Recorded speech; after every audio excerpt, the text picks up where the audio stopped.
हमारी स्थिति आटे के दीपक की तरह है। अगर आप आटे के दीपक को बाहर रखोगे तो कौवा ले जाएगा और घर के अंदर रखेंगे तो चूहा ले जाएगा।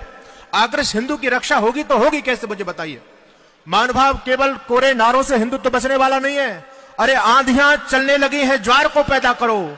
आंधियां चलने लगी हैं, ज्वार को पैदा करो। कंठ में क्रंदन नहीं, हुंकार को पैदा करो। फिर से अब सजने लगी कुरुक्षेत्र समर भूमिका, पार्थ तुम गांडीव में टंकार को पैदा करो। आज समय की आवश्यकता है। अगर हम लोग अभी भी नहीं जाग पाए तो फिर हमारा यह स्वर्णिम अवसर आने वाला नहीं है। मैं आपके बीच में निवेदन करूंगा, Iran, Afghanistan, Nepal, Bhutan, Tibet, Sri Lanka, Myanmar, Bangladesh, Cambodia, Philippines, Malaysia, Indonesia, Thailand, Vietnam, ये कभी आपके अखंड भारत के हिस्सा हुआ करते थे। आज वहां से हिंदू पूरी तरह से समाप्त हो चुका है। और मैं आपके बीच में कहना चाहता हूं, हमारे 4 प्रबल शत्रु हैं। 4 प्रबल शत्रु, मंच से, खुले मंच से बोल रहा हूं इस बात को। आश्चर्य की बात है कि हिंदू इतनी चिर निद्रा में सोया हुआ है, इसको यह भान नहीं है, आभास नहीं है कि चारों तरफ से शत्रुओं ने अपना जाल बिछा दिया तुमको समाप्त करने के लिए। पूरी दुनिया से हमको समाप्त कर दिया, पूरी एशिया से हमको समाप्त कर दिया, पूरे यूरोप से हमको समाप्त कर दिया। अब थोड़ा सा अस्तित्व हमारा बचा है तो केवल हिंदुस्तान में बचा हुआ है। अगर भी अब भी हम लोग नहीं जाग पाए तो सोचो आप जाओगे तो जाओगे कहां। अरे अफगानिस्तान के ऊपर आपत्ति आई, तालिबानियों ने हमला किया, वहां से लोग शरण लेने के लिए आपके देश में आ गए। और मैं कहना चाहता हूं, ज्यादा समय नहीं है, आने वाले 20 साल हैं। यदि यही स्थिति रही तो आने वाले 20 साल में ये तुम्हारा भारत में अफगानिस्तान जैसी स्थिति होने वाली है। मैं आपसे पूछना चाहता हूं, आप कहां जाओगे? अरे आपको कोई दुनिया में शरण देने वाला स्थान है क्या? फिर भी हम सोए हुए हैं। आश्चर्य की बात है, यानी कितने कुंभकर्णी निद्रा में हम लोग सोए हुए हैं। तो आपको जगाने के लिए कार्यक्रम किया जा रहा है। महानुभावों, ये हिंदू की जो दुर्गति हुई है, इसके यदि कोई जिम्मेदार है तो हम संत सत्ता और धर्म सत्ता के लोग जिम्मेदार हैं। सीधी सी बात है। आपने दुनिया में आज तक किसी मुल्ला जी को, मौलवी साहब को यह कहते हुए नहीं सुना होगा कि सारे धर्म बराबर होते हैं, सारे धर्म प्रेम और भाईचारे की बात करते हैं। मुल्ला जी कहते हैं धर्म तो हमारा इस्लाम ही श्रेष्ठ है। आपने आज तक किसी क्रिश्चियन पादरी को नहीं सुना होगा कहते हुए कि सारे धर्म बराबर होते हैं, प्रेम और भाईचारे की बात करते हैं। वो केवल अपने क्रिश्चियनिटी को स्वीकार करता है, मुसलमान अपने इस्लाम को स्वीकार करता है। लेकिन आपने अनेक हिंदुओं को, और अनेक नहीं, मैंने सारे हिंदुओं को यह कहते हुए सुना है, धर्मगुरुओं को कहते हुए सुना है, जो इस बात को कहते हैं कि सारे धर्म बराबर होते हैं। ये क्या हमारे गंदगी दिमाग में आ चुकी है। इसलिए मैं कहूंगा, इस धर्म को बचाना चाहते हो तो धर्मगुरुओं को बीड़ा उठाना पड़ेगा। आज भाई, हिंदुओं की रक्षा की दायित्व, इस धर्म की दायित्व रक्षा का जिम्मेदारी हमारे कंधों पर है। और मैं कहता हूं, अगर डूब गया धर्म ही अपना तो फिर धर्मगुरुओं का क्या होगा।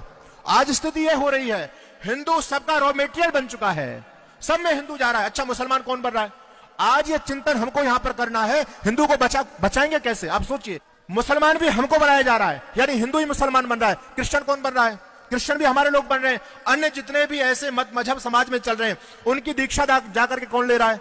सबसे पहले हिंदू पहुंचता है। इसका कोई दीन नहीं बचा, इसका कोई धर्म नहीं बचा, इसके अंदर स्वाभिमान नहीं बचा। इसलिए इनके स्वाभिमान को पैदा करने का काम हमारी संत सत्ता, धर्म सत्ता करेगी। अगर इस धर्म को बचाना चाहते हो तो निर्णय यहां से लेकर के जाओ।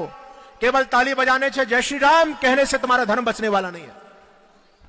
3 सूत्र में दूंगा और संक्षिप्त में चर्चा करूंगा। हालांकि ये बहुत जल्दी में ये विषय रखने वाला नहीं है। आपको ज्यादा मुझे सुना, मेरा धर्म यूट्यूब पे चैनल है धर्म युद्ध के नाम से, आप उसको सुनिएगा। मैंने बहुत सारी चर्चा की, पूरे देश में घूमता हूं। मैं आपसे कहना चाहता हूं, यदि इस धर्म को बचाना चाहते हो तो सबसे पहले रिश्ते बचाइए आप अपने। कुछ करने से होगा, केवल जय श्री राम के नारे लगाने से धर्म बचने वाला नहीं है। आज हम ये सोचें कि सरकार कुछ करेगी, मोदी जी की सरकार आ गई। अरे भाई, इन सरकारों के भरोसे ज्यादा मत बैठो। ये तो हमको स्वयं निर्णय लेना पड़ेगा, खुद करना पड़ेगा। पहली बात कहना चाहता हूं, रिश्ते बचाइए। रिश्ते बचाने का मतलब समझ गए आप लोग? आज बहन भाई का रिश्ता नहीं बच रहा है। रिश्ते बचाने का मतलब है कि थोड़ी आबादी बढ़ाइए। अगर एक ही तुम्हारा बच्चा है तो बचाओ, तुम्हारे रिश्ते बच्चे कहां। इसलिए निर्णय यहां से करके जाओ। जितने भी हमारे नौजवान भाई यहां पर बैठे हैं, बहनें बैठी हैं, और जो बुजुर्ग लोग हैं, जाकर के अपने बच्चों को ये तो कहो, भाई धर्म पर संकट है। अरे एक बच्चा धर्म के लिए आपका होना चाहिए। रिश्ते बचाइए। अगर एक ही बच्चा है तो ना ताऊ मिलेगा, ना चाचा मिलेगा, ना मामा मिलेगा। क्या स्थिति हमारे समाज की होने वाली है। अरे वो तो कहते हैं कि हम 5 हमारे 70 और सबके हाथ में ईंट और पत्थर। मैं ये कहता हूं कि इस हिंदू को मारने के लिए ज्यादा उनको कुछ करने की आवश्यकता नहीं, हम स्वयं मर रहे हैं। हमको सरकारों ने बहकाया, नारा दिया हम दो हमारे दो। हमने नारे को वेद मंत्र मान करके स्वीकार कर लिया। उसके बाद फिर हमको नारा दिया कि शेर का बच्चा एक ही अच्छा, हमने इस नारे को भी स्वीकार कर लिया। उसके बाद में फिर हमको नारा दिया, अरे बच्चा ना बच्ची और नींद आए अच्छी। आज हम इस स्थिति तक आ चुके हैं। पूरे पुराने लोगों को देखो, तुम्हारा परिवार कितना बड़ा हुआ करता था, सभी कहते हम 10 भाई थे, 8 भाई थे। अब तुम्हारे बच्चे कितने हैं? कहते हैं जी एक ही है। हम 10 से 1 पर आ चुके हैं और वो कहते हैं हम 5, हमारे 70 और सबके हाथ में ईंट और पत्थर। आप देखो, राम जन्मोत्सव पर आप यात्रा नहीं निकाल सकते, जन्माष्टमी पर आप यात्रा नहीं निकाल सकते।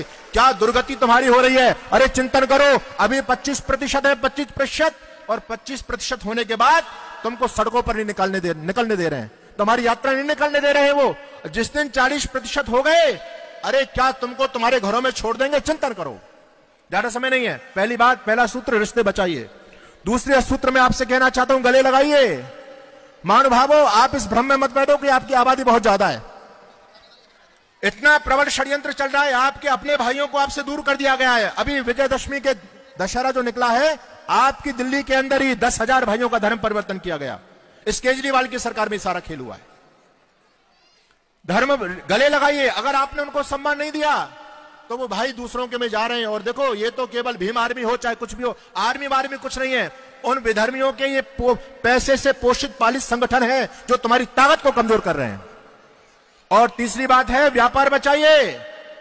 और मैं चलते चलते बस ये कहना चाहता हूं, अगर हमने कुछ ठोस प्रबंध नहीं किया, इतिहास न तुमको माफ करेगा, याद रहे।